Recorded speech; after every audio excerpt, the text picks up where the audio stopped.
আমার বন্ধুরা এবার কান খাড়া করবেন। মানুষদেরকে যখন বলা হয় এই পৃথিবীর ময়দানে তোমরা মানুষ যেভাবে ঈমান এনেছো ওইভাবে ঈমান আনো, হে নবী আপনি তাকিয়ে দেখবেন এক প্রকার মানুষ আছে তারা আপনার এই কথার বিরুদ্ধাচরণ করবে। ঈমানদার দুনিয়ায় যারা আছে, মুত্তাকি দুনিয়ায় যারা আছে, তাদের কথাগুলো যখন আপনি উঠিয়ে ধরবেন যে এইভাবে ঈমান আনা লাগবে, হে নবী আপনি দেখবেন এই যে জালেমগুলো সঙ্গে সঙ্গে বলবে আমরা কি ওই নির্বোধদের মতো ঈমান আনবো নাকি? নির্বোধ কাদেরকে বলছে? দুনিয়ায় যারা ঈমানদার তাদেরকে। কথা বলছে না কেন? বেঈমান যারা হবে তারা ঈমান তো আনবেই না, বরং আবার ডাক দিয়ে বলবে আমরা কি ওই নির্বোধ লোকদের মতো ঈমান আনবো নাকি? যারা নির্বোধ, যারা মূর্খ, যারা বধির, যারা বোঝে না, গালি দিচ্ছে সব কিন্তু ঈমানদারদের। এই কথা বলেন না কেন? আমার আল্লাহ পাক তাদের কথার জবাব এই আয়াতের শেষ অংশে আমার আল্লাহ দিয়েছে। আল্লাহ পাক বলেন এই পৃথিবীর ময়দানে ওরাই তো নির্বোধ কিন্তু ওরা তো বোঝে না।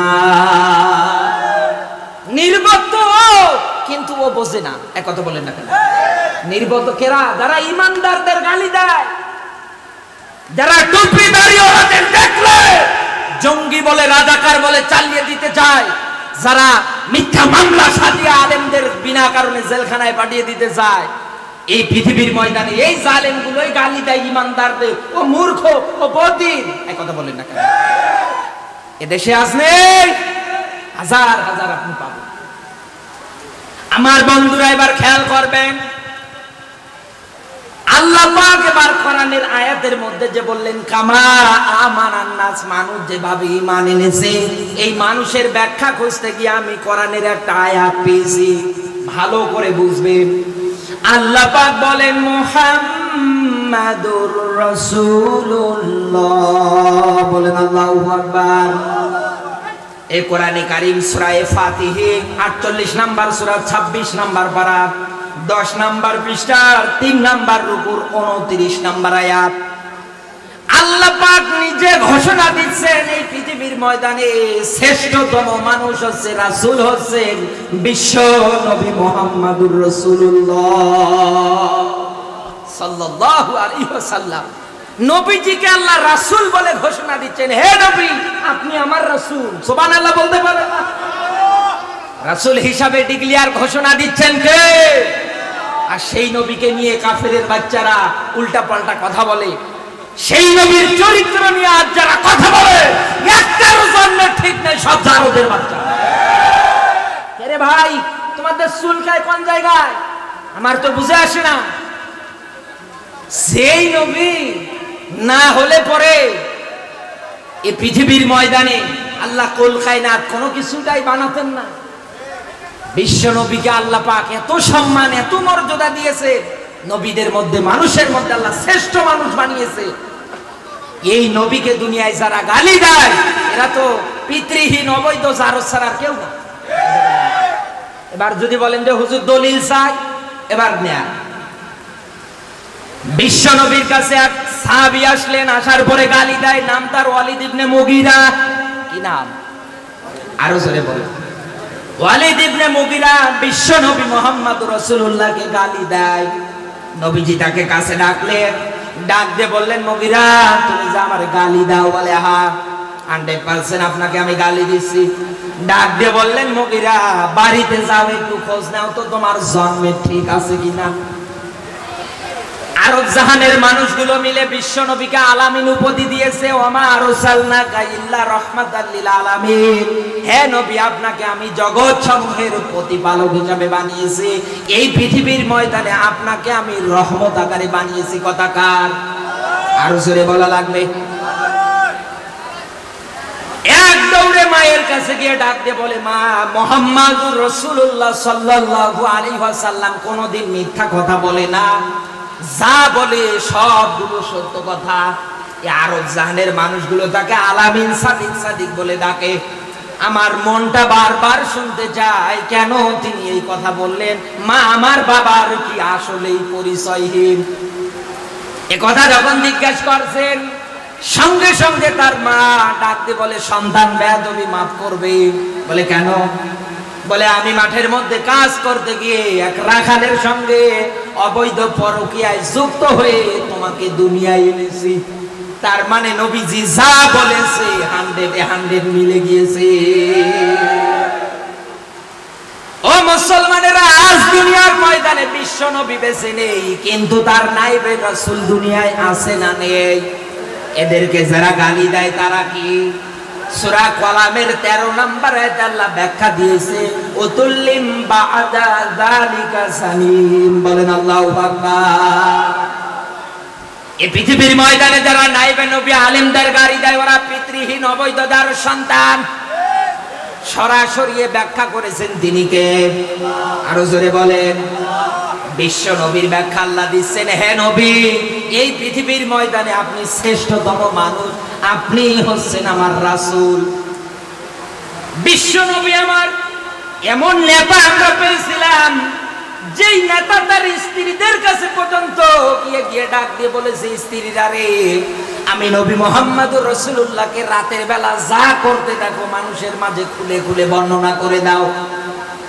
এমনকি দিনের বেলা তোমরা আমাকে যা করতে দেখো সব মানুষের মাঝে খুলে খুলে ব্যাখ্যা করে দাও। এই নেতাটাই আমরা পেয়েছিলাম। কথা বলে না কেন? আজ দুনিয়ায় যারা নেতা আছে এরা যদি এদের বউয়ের কাছে গিয়ে বলে রাতের বেলা যা করতে দেখো, দিনের বেলা যা করতে দেখো, এগুলো মানুষের মাঝে খুলে খুলে বলে দাও, কত নেতার সকাল না হতেই দেখবেন এই চেয়ার আর থাকবে না।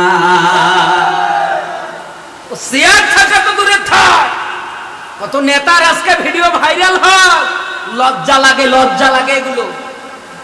কত নেতা আজ ভিডিও ভাইরাল হয়, তারপরেও লজ্জা নেই, মিডিয়ার সামনে এসে দাঁত বের করে হাসে। তার মানে ও চিন্তা সারা জীবন। এক কথা বলে না, ট্রেন আসবে এমন টাইমে এক লোক রেল লাইনের পাশে গিয়ে ডাক দিয়ে বলে, ভাই ট্রেন আসে কখন? বলে এই তো এখন একটা যাচ্ছে। বলে এরপরে? বলে 10টায়, এরপরে 11টায়, এরপরে বলে 2টায়, এরপরে বলে রাত 8টা পর্যন্ত ট্রেন যায়। এবার আস্তে করে মাথাটা নিচু করে চলে যায়, ডাক দিয়ে বলে, কিরে ভাই চলে যাচ্ছ কারণ কি? তুমি কোন জায়গায় যাবে বলো, আমি তোমার ওই ট্রেনের নামটা বলে দিচ্ছি। ডাক দিয়ে বলে, ভাই আমি কোথাও যাব না, ওই রেল লাইন পার হবো তাই জিজ্ঞেস করছি। রেল লাইন পার হবে তাই জিজ্ঞেস করছে ট্রেন আসে কখন? এক কথা বললেন না কেন? তাহলে এর জীবনে কি কোনো চিন্তা আছে? চিন্তা সারা জীবন। ঠিক এই দেশের হাজারো নেতারা আজকে এমন এমন কাজ করে, এতিমের সম্পদ মেরে খায়, গরিব দুঃখী মানুষ যারা আছে তাদের নামে ত্রাণ আসে, এদের সম্পদগুলো মেরে খায়। আপনি যে সাইন দেন, আপনি যে ভোটের সময় তাদের পাশে দাঁড়ান, একটু হুঁশিয়ার ভাবে দাঁড়ান। কোরআন এবার কি বলে ওই অনুযায়ী দাঁড়াবেন। বলবো আমি? বলবো নাকি বিরক্ত হচ্ছে? আল্লাহ পাক বলেন সূরা নিসা 4 নাম্বার সূরা 5 নাম্বার বারাত যত সমত আল্লাহ পাক 59 নাম্বার আয়াতে ব্যাখ্যা দিয়েছে। আল্লাহ পাক বলেন, আতিউল্লাহ ওয়া আতিউর রাসূল ওয়া উলিল আমরি মিনকুম। বলেন আল্লাহু আকবার। কান খাড়া করবেন মুসলমান, এই আয়াত নিয়ে গবেষণা করার বিষয় আছে। এই জায়গার মধ্যে আতিউ শব্দটা ইংরেজিতে বলা হয় ভার, বাংলায় বলা হয় ক্রিয়া, আর আরবিতে বলা হয় ফেল। আল্লাহর আগে আছে, রাসূলের আগে আছে, উলিল আমর যারা হবে, সমাজে যারা নেতৃত্ব দেবে তাদের নামের আগে আল্লাহ দেয়নি। এক কথা বলেন না কেন?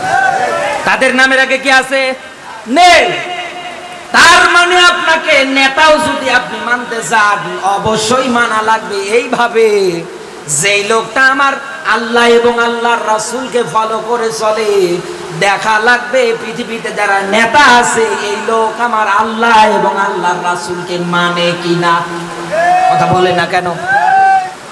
এমন এমন নেতা এই দেশে তৈরি হয়, কোরআনের ময়দানে বসে কোরআনের কথা বলতে গেলেও বাধা দেয়। আছে না রে?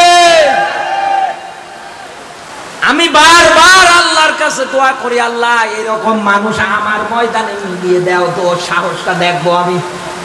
কারণ আল্লাহ পাক বলেন, ইমানদার দুনিয়ায় যারা আছো আমার পথে লড়াই করতে গিয়ে, সংগ্রাম করতে গিয়ে আগে মারো এরপরে মরো।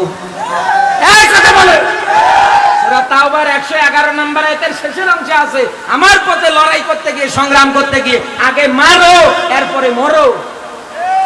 মানে আপনাকে মারাও লাগবে, মরাও লাগবে, সেটা হওয়া লাগবে ইউকাতিলুনা ফি সাবিলিল্লাহ। পথটা কার? আরো জোরে বলা লাগবে, আল্লাহর পথ। নেতা খুব সেনসিটিভ একটা বিষয়।